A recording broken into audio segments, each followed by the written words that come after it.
Here at Aquinas, we offer a number of vocational classes, such as food nutrition, hospitality, and auto mechanics. Hospitality is a class that gives you an insight on what goes on in the function of a hotel. Food nutrition is the study of food and how they are prepared. Auto mechanics gives you an inside view of the function of cars and how to be able to fix them.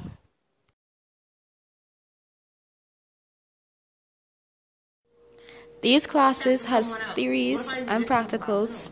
They are also interactive and hands-on. They are not like any other class. There are live demonstrations which gives you a better understanding and view of what you are learning. The teachers are highly qualified and they make class exciting.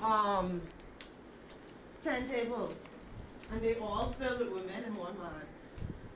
Just say for the men, I start to the first person on the right. Absolutely.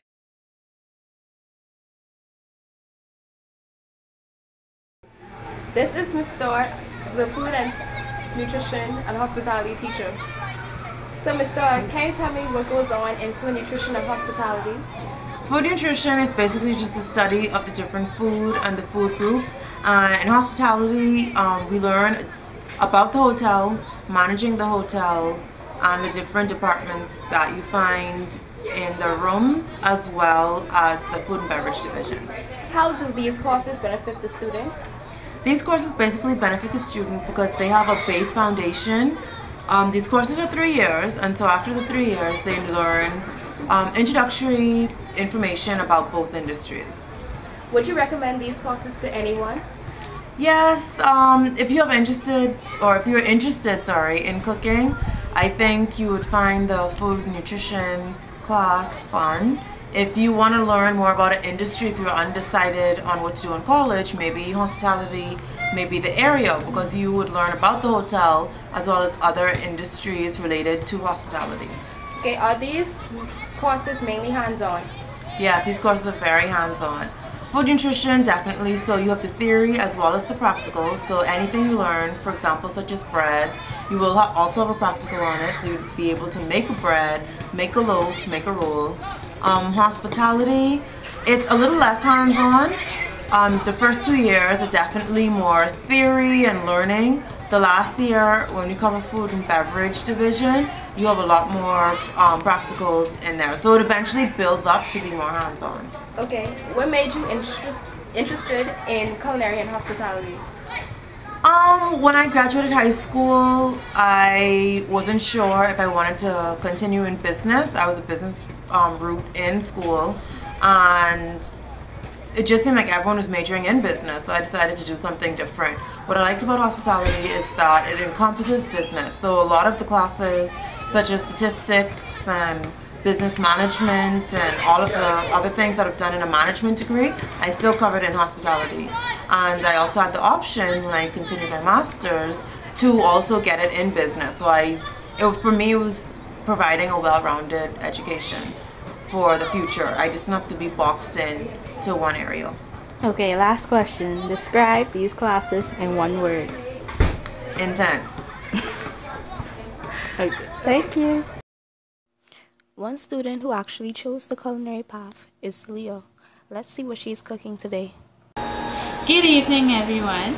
Today I'll be making a chicken empanada and a parfait in a chocolate bowl. I'm going to start off with the empanadas. I'm going to start by making the empanada crust, where you need 3 cups of flour,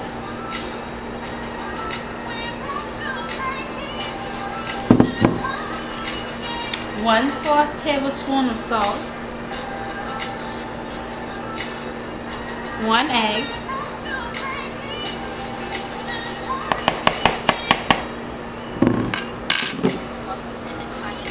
6 ounces of butter, cut in cubes or chunks,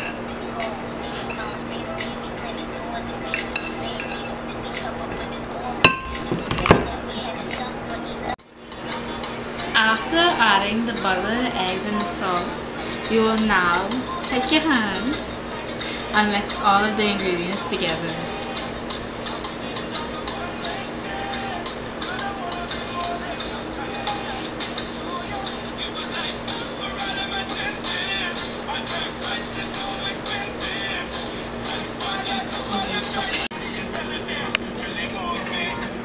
You will be mashing the butter with your fingers, making sure that it's throughout the whole entire dough.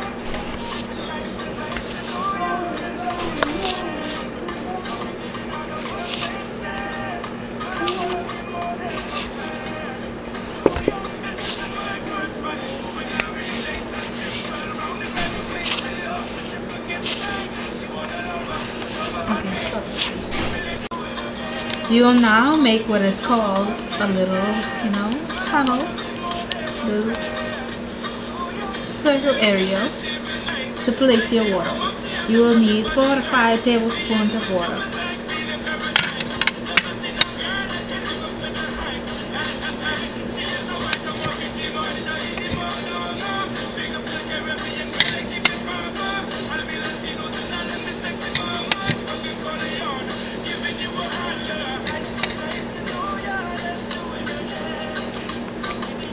You will now incorporate the water and start to mix your dough.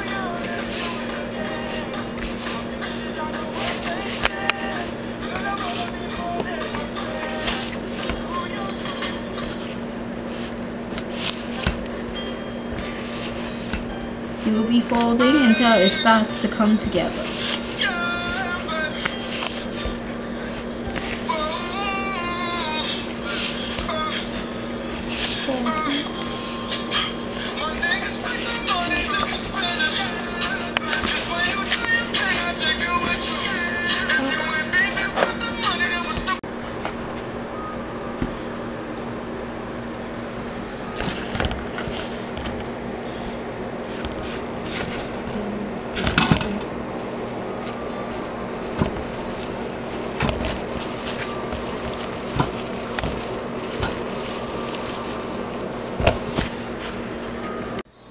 Now, to make the filling of the chicken empanadas, you have pre-seasoned chicken breast, cabbage, green peas, onions, and red and yellow bell peppers.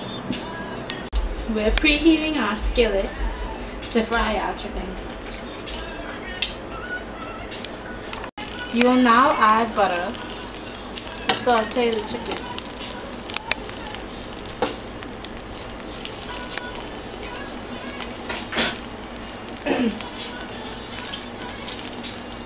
Our chicken into our skillet. As we wait for our chicken to get nice and golden brown, do you see that color?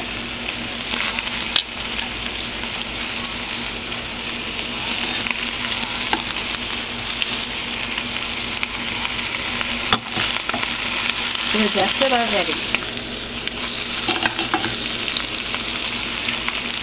Go. A little salt.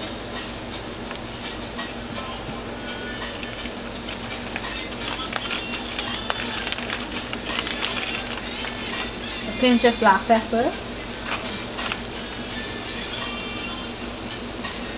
Or 2. And complete seasoning.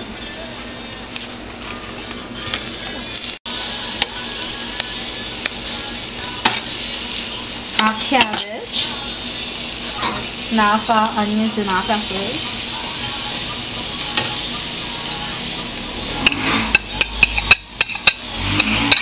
These not only add flavor but color.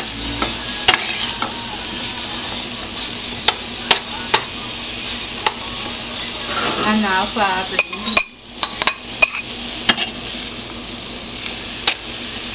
We will now season our vegetables.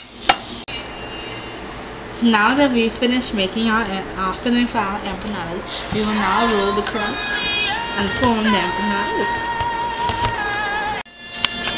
As our vegetables soften, we will now cut our chicken finely to then mix in with our vegetables as the filling.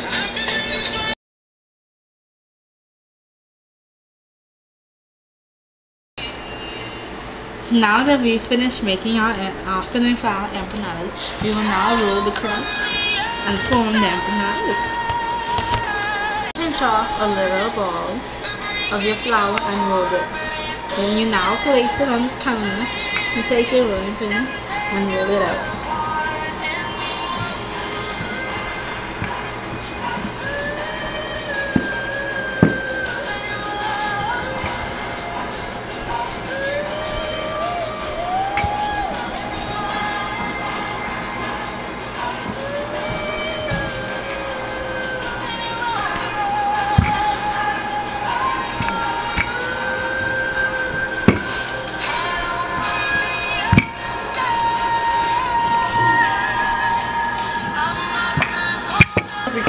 Take off your mirror.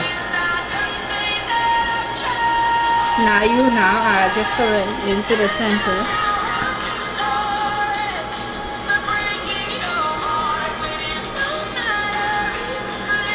Now that you've placed your filling in the center of the crust, you now take your finger and you dip it in some water. Then you run your finger along the edges of the crust so that it can seal and stay in the place.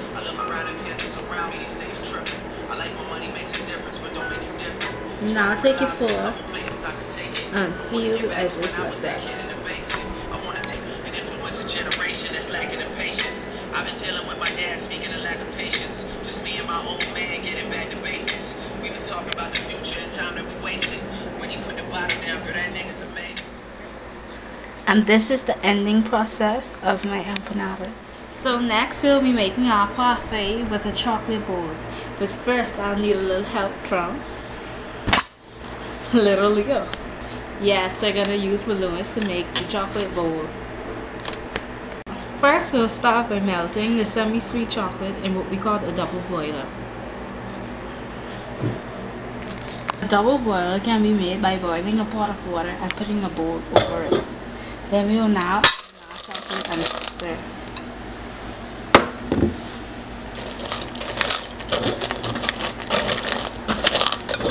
As our chocolate melts nicely, we just continue to stir so that it wouldn't burn and stick to the bottom of the bowl. Smoothing out the chocolate, we'll now take it off the double boiler and move it into a cool bowl so that the chocolate can cool down.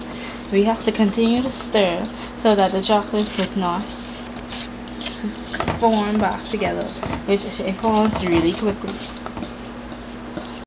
As we continue to stir our chocolate as it cools down,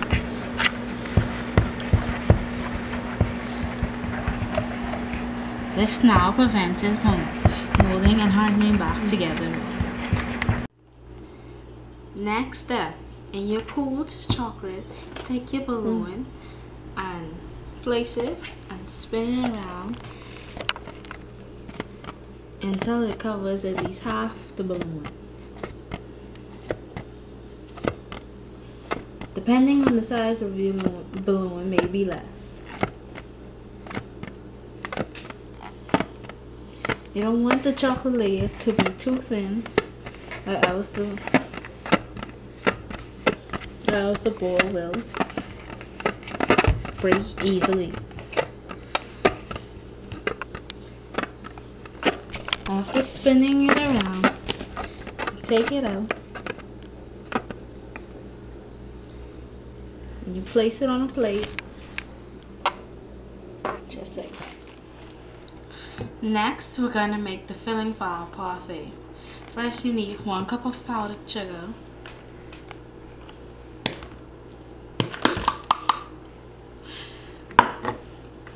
1 box of instant pudding mix,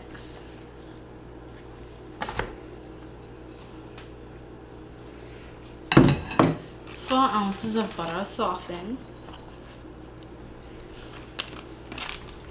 and 1 8-ounce pack of cream cheese.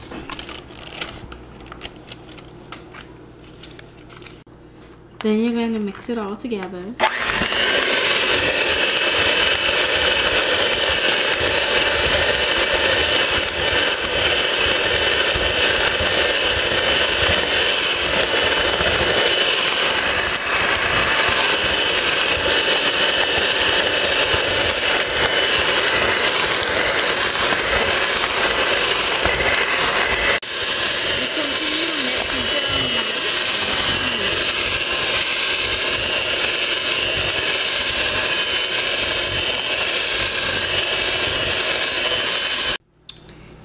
will now be cutting the toppings for our parfait. I am right here fine chopping almonds, and then we will cut the blackberries. After taking our dipped balloons out of the freezer, you will now take a needle and pop the balloon.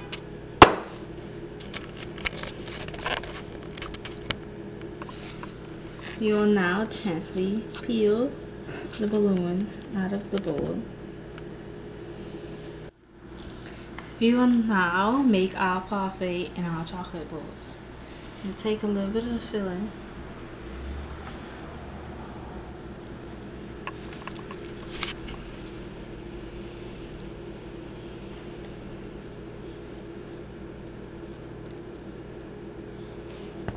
You layer it with a little bit of fruit.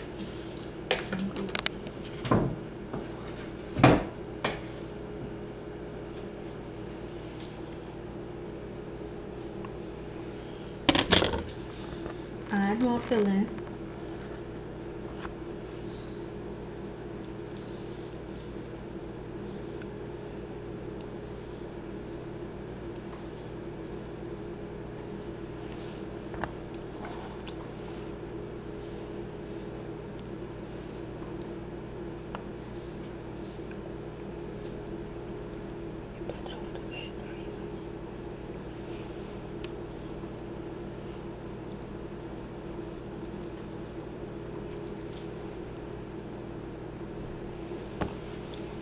And now a little bit more fruit.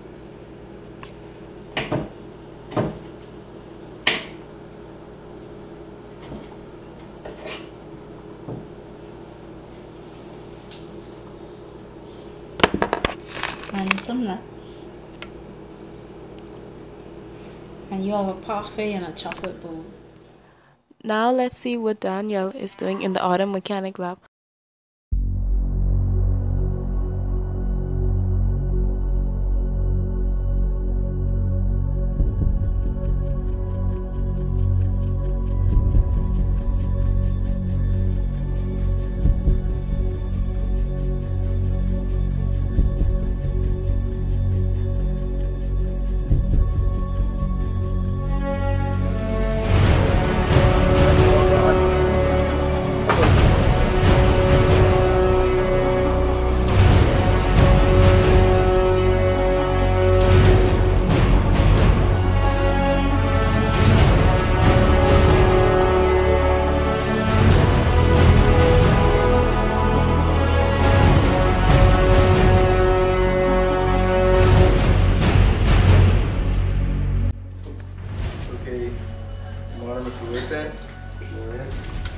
Okay, how would you rate auto mechanics in importance?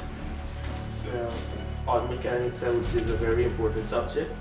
That's based on, because in today's society, everyone is in use of a vehicle. So it's good not only because you can make money from it, but it's for your convenience. Instead of going to a mechanic shop, you could do it yourself.